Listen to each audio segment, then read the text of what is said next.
Scribe, get in here and fix that blasted oil drip before it stains the audit report. Senior Auditor Kraus, I have the data packets compiled. Good. Now look at this spreadsheet. Just look at it. This attempt at a competitive roster. You call this an army.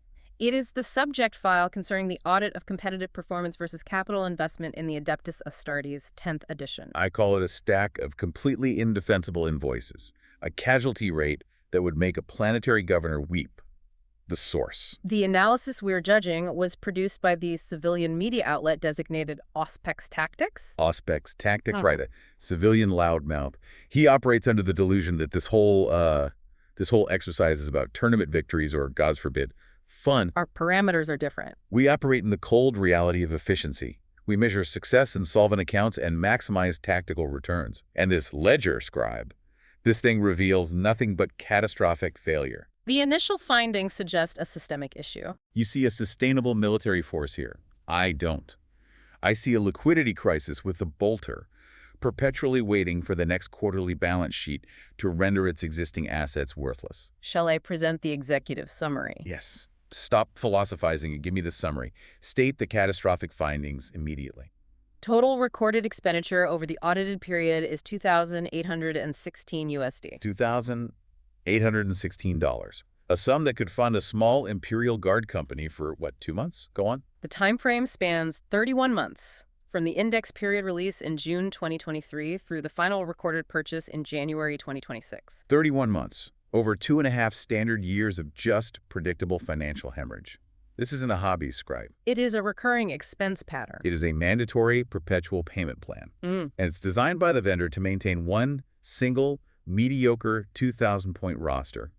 So here's the initial verdict. Write this down. The cost of entry is financial self-immolation. Now let's unpack the anatomy of this whole disaster. Beginning with Section 1, the calculated burn rate. Okay, this financial death spiral. It starts, like all good cons, with a lie of affordability, the initial capital expenditure. Scribe, detail the subject's first, doomed purchase. The subject initiated with the Leviathan box, split 50-50 with another party. Total subsidized entry cost, $106. $106. A pittance. It's the cost of the first hit, designed to lower the barrier to entry. But the real lesson here, the soul-crushing irony, is what happened next. Remind the listener what the Auspex analysis confirmed. The source material explicitly states that none of the infantry from that initial economical investment made it into the first optimized list for competitive play. None. Zero. You pay your entry fee, and immediately, almost all of the infantry assets are deemed irrelevant refuse. The Stern Guard were deemed too expensive, points-wise. The Terminators lack the required offensive output for the index meta. It is instant systemic devaluation of the starting stock. Financial malpractice right out of the gate. The vendor sold an unviable starting product. Of course they did. It forces an immediate massive cash injection just to reach baseline. You're immediately playing catch-up, both financially and competitively. Now, let's talk velocity, the burn rate. I need the hard data. Accessing. Cogitator data brief. Yeah. Total expenditure, 2,800 USD, time frame, 31 months.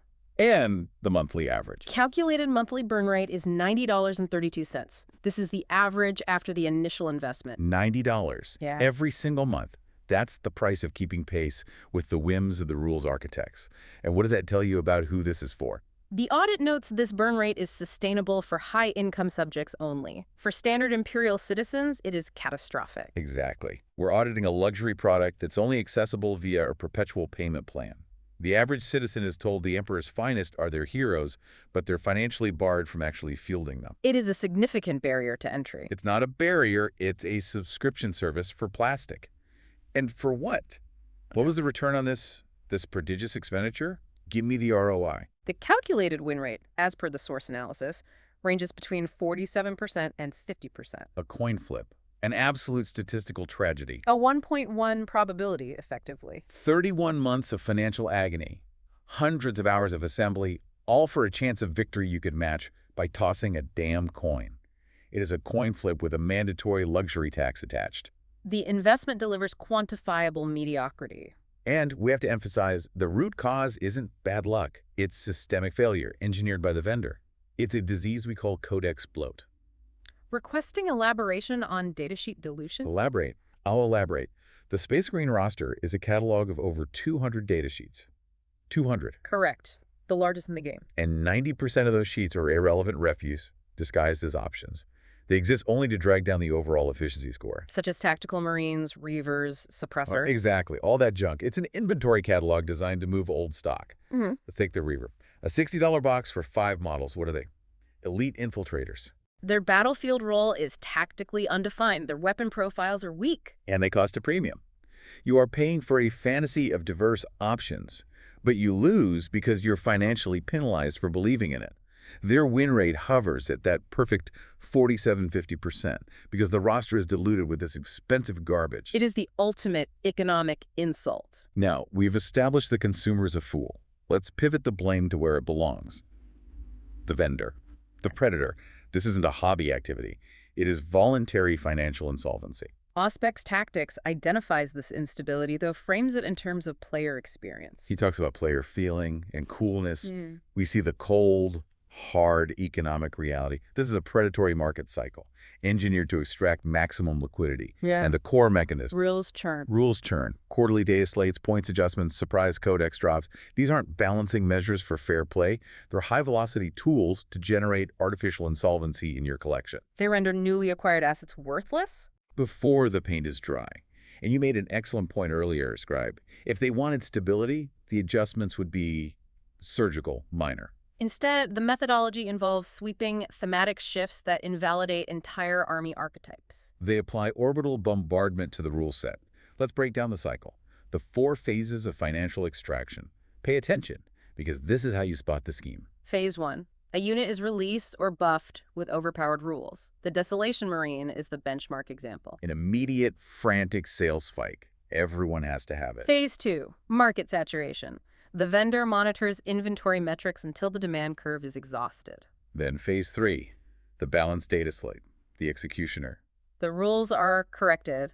The asset is overcosted or its key ability is neutered. The asset becomes insolvent. A paper write-down on your plastic investment, and then phase 4. A new unit is buffed, or a new detachment rule shifts the meta entirely, repeating the cycle. The summary is chillingly simple. Your army is never finished. It is merely currently valid. You're paying rent on plastic models, not owning it. This cycle is reinforced by the jack-of-all-trades fallacy. Exactly, the core propaganda. The Stardies are adaptable.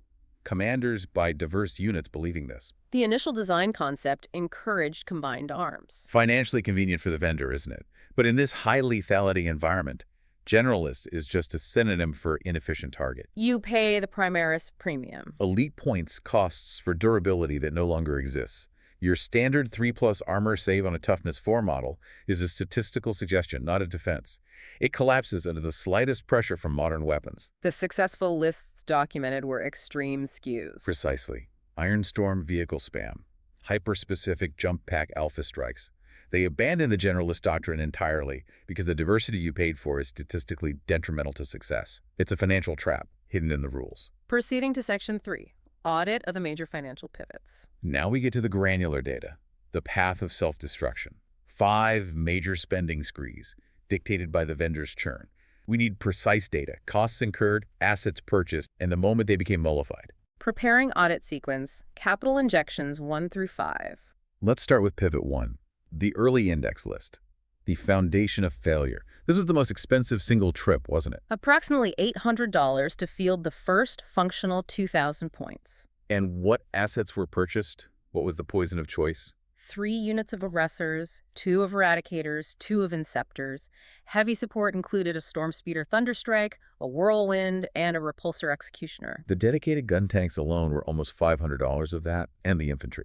Aggressors, Eradicators, Inceptors. That's over $360 on what I call penny stock violence. Low yield returns for a high initial price. They were required just to achieve that pitiful 47% win rate because the core troops were so useless. And as soon as other factions got their codexes, this generalist list was immediately outclassed. The assets were only temporarily powerful.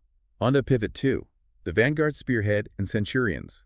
This was dictated by the Space Marine Codex release, correct? Yes. The cost to update the list to leverage the Vanguard detachment was $540. Another massive injection. And the key toxic asset identified in this pivot. Centurion Devastators. 2 sets, 6 models in total, costing $160. $160 for 6 models that are functionally obsolete designs. They're old, they clash with the new line, and they're flagged for obsolescence. Why were they required? Their weapon systems were temporarily linked to a critical stratagem that made them mandatory for effective anti-tank output. So you pay a premium for old, firstborn durability that doesn't exist in the current meta. This list also needed more inceptors, didn't it? Correct. Another $180 to bring the total to $15 for board control. So you're replacing the capacity you thought you bought in Pivot 1 with new, more expensive units. We're now at nearly $1,400, and the subject is just accumulating toxic aging assets. Additionally, the $500 in heavy gun tanks from Pivot 1 were now less effective as they did not optimally support the new Deep Strike playstyle. The insidious nature of the churn. Pivot 3. The Iron Storm and the Vindicator Scandal, late 2024. A move to armor spam. Cost. $455. And this is where the waste becomes undeniable. Give me the hard numbers on the shelved assets, the stuff that was competitively valid 6 months ago. Shelved assets include all aggressors, all eradicators, and certain Phobos units. Estimated collective value of shelved assets. $360 to $450 USD. $400 worth of plastic sitting in a box, rendered competitively null by a single PDF update. And what did they buy? Gillamena, a Gravis Captain, Ballistus Dreadnoughts, and the key toxic asset, Vindicators. File this under voluntary insolvency. The architects will depreciate those Vindicator hulls before the base code is even dry. They are limited shelf life assets. Dead money. The subject knowingly purchased stock marked for liquidation. Pivot 4. The Shadowmark Talon, Raven Guard. The vendor tries to lure the buyer back to infantry. Cost. A staggering $550. And the key expense was jump packs. $360 spent solely on jump intercessors and Vanguard veterans. This is what I call the last gasp phenomenon. GW temporarily buffs specific firstborn units, like Vanguard vets, right before they get rid of them. It is a clearance sale tactic disguised as a meta shift. They're liquidating inventory before the axe falls. Do not invest in firstborn assets. They are dead men walking. And you have to buy the Primaris equivalent anyway. The total loss from deprecated infantry is now approaching $800. And finally, Pivot 5. The Victrix Honor Guard spam. This was the cheapest update, wasn't it? $290. The cost was subsidized by previous failed pivots as the subject already owned the required characters. The key expense. The Victrix Honor Guard. 12 models for $260. So even after spending nearly $2,500, the subject still had to jump on the bandwagon with an expensive spam-focused unit. It proves the mechanism. The gun tanks, the infantry, the jump packs, often irrelevant the moment a new unit gets a boost. The financial instability is the product. Which brings us to the final line item. The most recent expenditure designed purely to tempt the investor back into this failing stock. The purchase of Captain Titus's Wardens of Ultramar. An $80 purchase. I call this the negative main character tax. It's a low-cost, slightly overpowered unit, cheap at 90 points, designed to be an automatic inclusion. It's a lure. It prevents the subject from liquidating their assets and accepting their losses. Exactly. And what does Titus do? He's got that zombie loop ability. Auspex Tactics analyzes. He can bring back models. That's not heroic scribe. That is a tax loophole built into the rules. It grants statistical resilience that should cost the subject significantly more in model purchases. It's a temporary, overpowered ability designed to keep you emotionally and financially invested. It keeps them hooked, chasing that 50.1% win rate for just another $80. It prevents them from facing the cumulative damage of $2,816.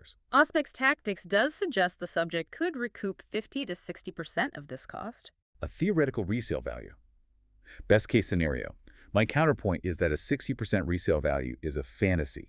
You'd have to spend dozens of hours cataloging and selling these individual toxic assets. And the shame of owning 3 depreciated Vindicators in 2026 is eternal. Well said. Yeah.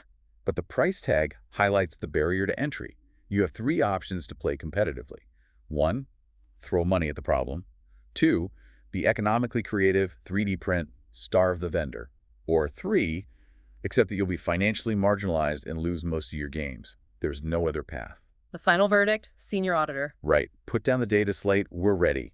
I don't care about your little toy soldiers. I don't care about the narrative. And I certainly don't care about the concept of fun. We care about efficiency. And this expenditure is an egregious abuse of economic structure. Exactly. Auspex Tactics is right about the logistics, the cost, the churn. He correctly diagnoses the systemic instability. But he's fundamentally wrong about one thing. He thinks this is about making the game fun. So the final judgment. The rules churn is not designed to create a dynamic, enjoyable environment. It is designed solely for financial extraction. The rules are not a game, they are a tax code. And this subject has paid the maximum penalty only to achieve a 47% win rate. Financial insolvency in the pursuit of statistical mediocrity. Audit complete. Get this toxic report off my desk. Process it. Classification 9 Theta. Waste. And demand a ration of high-grade synthale. I've earned it. Processing. Confirmed requests. You want to know the true calculus of this market. Victory isn't achieved through skill or heroism. Victory is just a subscription fee you haven't paid yet. Understood, Senior Auditor. Do you have any idea how much a bolt shell costs to manufacture, you gloss-brain wastage? Far less than the centurions you forced this fool to buy. Get out of my office. Get out.